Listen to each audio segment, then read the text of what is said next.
In this episode of Q&A sessions, I'm going to be talking to you about how we here at Helps To helped a nonprofit raise over $70,000 in 2.5 months online.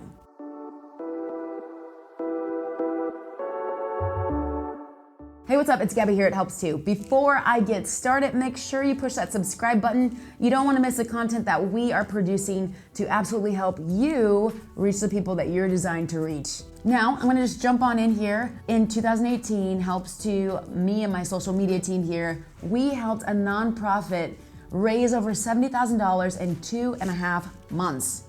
Crazy, right? And you might be thinking, if you're a nonprofit or a small business or even a creative, you might be like, how do I do that?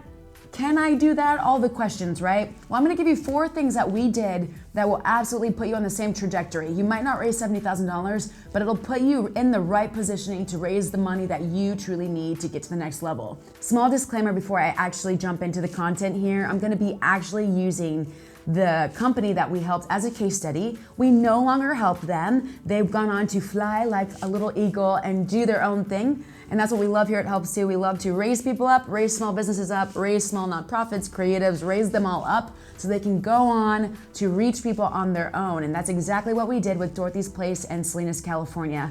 But in the meantime, we learned a lot and so did they, and I want to share those things with you. So I'm going to give you 4 tips to get yourself in the right positioning to raise the money that you need to raise for your small business, your nonprofit, or your creative adventure. So let's get started. The first thing that you need to be actively doing is fostering community. One thing when we started working with Dorothy's Place is that we noticed that they were not super consistent on social media. And one thing I want to encourage you to do, whether you're nonprofit, creative, small business, whatever, find your own voice and how you want to be portrayed on social media, and then build a consistent schedule that you're going to post on social media with. Now, I can hear a lot of you already saying, Gabby, there's so many different kinds of social media platforms. Where do I start? Well, that's a good question. You want to go ahead and do the research for yourself and find out the actual people that you're targeting, and then go get on the right networks that target or actually have that audience of people. For example, if you're trying to reach people that are millennial aged all the way to like mid 60s almost, you want to be on Facebook. If you want to reach like maybe high school to about millennial age, that gap right there, that's a little bit beneath Facebook, you want to be on Instagram. If you want to be reaching younger kids who are like high school and below to maybe like 12 years old, TikTok. There are so many different social media platforms and you just have to find the one that's right for you. For all my small businesses out there, LinkedIn is incredible right now. Super, super great for organic engagement, meaning you can post on LinkedIn and find yourself reaching a lot more people than you could on per se of Facebook. Facebook is very not as organically engaged anymore. So I just want to encourage you, take the time to do the research so that you're not just throwing content and ideas into the air. You want to make sure that you are actually targeting like a bow and arrow going towards a target, the people that you are designed to reach. Once you've done that, build a schedule. And this is where my case study comes in. With Dorothy's Place, we knew that we wanted to reach people that were millennial aged and up. So we were really heavy with firstly Facebook, and then second, Instagram. We made sure that we posted on Facebook and Instagram once to twice a day.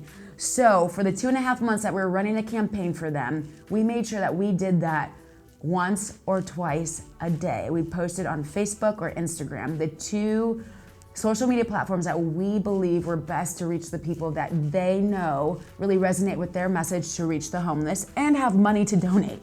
So it's one thing if someone's interested in it, but if they don't actually have what you need them to contribute, it's a different story. So that's what we did, and it was powerful. Consistency, you guys, is so powerful. That is tip number 1. The second thing that you need to be doing is telling your story. One thing that Dorothy's Place was not super fluid in was telling their story through the best means possible, which we really believe here at Helps To is video. So we made sure to be producing videos for the campaign every single week.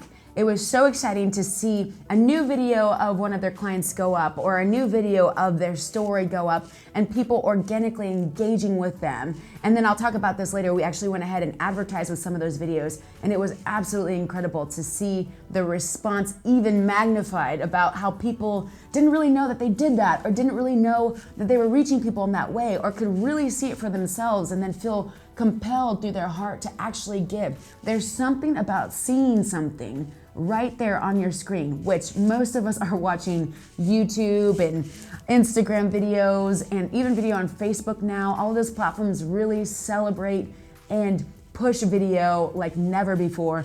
Most of us go home at night and we're watching videos. So I encourage you to tell your story. And maybe it's not a 2.5 month campaign that you're doing, but I want to encourage you, even if it's 2.5 months, or if it is your career or your business's lifeline in terms of longevity, I want to encourage you to constantly be telling your story. It is more powerful than you know, and you will see even more so as this video continues how powerful it can be. Number 3, the third thing that you should be doing is making it easy for people to give to you. So really quickly, all my nonprofits out there and people that are looking for people to give, and even if people, you're looking for them to buy from you, this is so true for just all of you. A lot of us do not make it easy. And what I mean by that is we will put up an ad or a picture saying, hey, we want you to donate, or hey, I'm selling these new t-shirts. And then the person who looks at it, they're like, wow, that's really cool. And where is the link? Where is the info? Or if we put the info, it's not clickable, or so many different things. So I just want to encourage you, make it easy for people to give. Make it easy for people to buy. When it came to Dorothy's Place, the first thing that we realized when we first started working with them was that their website was, first of all, not really appealing, and it was definitely old. So what we did with them is we updated it. We made the website beautiful. We made the website easy to use. And it was very clear where all the buttons should be. The buttons were exactly where they usually are on most websites, like the home button at the top. And then you had like the contact info to the right and the navigation menu. And then if you wanted to call them, the phone number was up top. If you wanted to donate, the button was to the right up top. It was super, super easy to use. We also put in infrastructure. This is like a tidbit more for all my nonprofit people out there. I see you, I'm here to help you. We put an infrastructure for Dorothy's Place to encourage people to donate with a reoccurring gift every month. It was incredible to watch people sign up for $20 to give, but they signed up not just once, but monthly, a recurring donation for however long until they actually go in and cancel it. And I absolutely recommend, if you're a nonprofit out there, getting a widget on your WordPress website or something installed on your website so that people can give a reoccurring donation. Here's why. A lot of people, they will give once, and that effort that they actually exert to give, in their minds, they're saying, I have put forth a lot of effort, or I am giving a lot. And then they do it once and then they're done. But if it's reoccurring, in their mind, they do it once, but then you are auto drafting it out of their account, and that one-time notion of them doing what they feel led to do or doing what they know is a good thing, that one-time notion benefits you in the long run, and they see it coming out of their account. But the reality is it's so much easier for them, and though they see the $20 coming out of their account, or some people were like giving $100 a month, it was wild. Instead of people just giving that one time and then feeling like, oh man, if I gotta give again, it's a burden. If they give once and it's recurring, that burden is lifted and they no longer feel like they had to do heavy lifting. So I highly encourage that. As well as that, most people are not gonna go in and cancel the donation recurring that they put together on your website really easily, because it's a hassle to actually have to go and cancel. It takes effort, it takes energy, it takes their bandwidth. And so if they're making a small donation or even a big one, and it's not a huge part of their budget, they're probably just gonna let it go for even a few years sometimes. So I highly encourage reoccurring donations, super incredible. We did that with Dorothy's Place. We put a widget, it's called WP Pay. I can put a link in the description of this video to the widget. We put it on their WordPress website. I think it costs anywhere from like $70 to $120 a year to pay for the widget, but it is so worth it. They made it back super quickly, and I highly recommend it. The fourth thing that you need to be doing is the actual science. So hear me out here. In the book called Guerilla Marketing, which came out many, many years ago, but is still so true, I highly recommend it as a read. The author says that the average person has to see something 16 times in order to believe in it, to desire to buy it, to feel like they need it or they need to do it. I know how online we can often feel like, I don't want to post the same thing 2, 3, 4, 5, 6 times. 16 times is just like way out of the question for a lot of us. So we just don't, and we leave it there just once. It got good engagement, the first time, but then it kind of falls short and stops engaging with people like a week or two later. Forget all that. Post it once and then run it as an ad.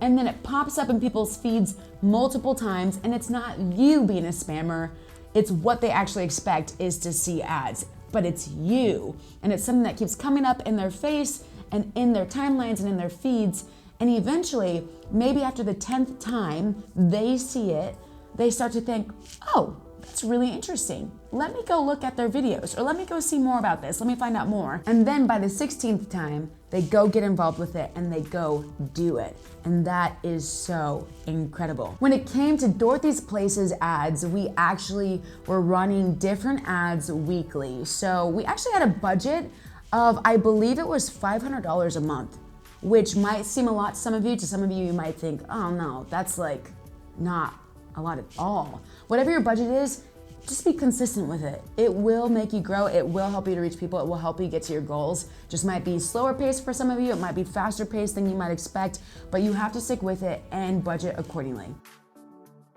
And the fifth thing that you need to be doing is the hardest thing, you guys, that I see a lot of people, nonprofits, small businesses, everybody struggling with. Actually asking. I know.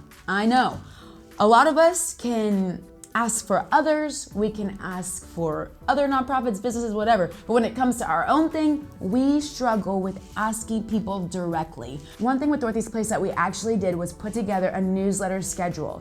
So every 2 weeks, we would send out, at first it was 2 weeks, and then as the campaign came to a close, we did every week, like faithfully, until the end of it. So we put together a newsletter schedule, and we would directly ask people all the time. And we put a lot of our content that we had just produced, like the videos and the pictures for the campaign, we put them in the newsletters to give a nice visual element to them. But we were not afraid to ask, and the newsletters were super powerful. I highly recommend newsletters. So many people are on social media that getting newsletters is actually like this foreign concept nowadays. Like actually getting good emails is not nearly as popular as it was like maybe 3 years ago, 4 or 5 years ago. I encourage you, get a newsletter going, get people's email addresses, make sure that you are, number one, sharing through your newsletter, but number two, actually asking, and you'd be so surprised. All right, guys, that's it. That's exactly how we helped a nonprofit raise over $70,000 in 2.5 months. It was wild. It was amazing. It was a fun test and adventure, and I'm glad I could use it to help show you guys exactly how you can do something similar or the same in your own lives, whether you're creative, an entrepreneur, or a small business. This stuff, what I just shared, is definitely applicable to you and can help you get to the next level, aka level up. So guys, before you leave, make sure you subscribe. If you felt like this was good information, share it with somebody, push the like button. I enjoy you guys, and you'll be seeing me in the next video.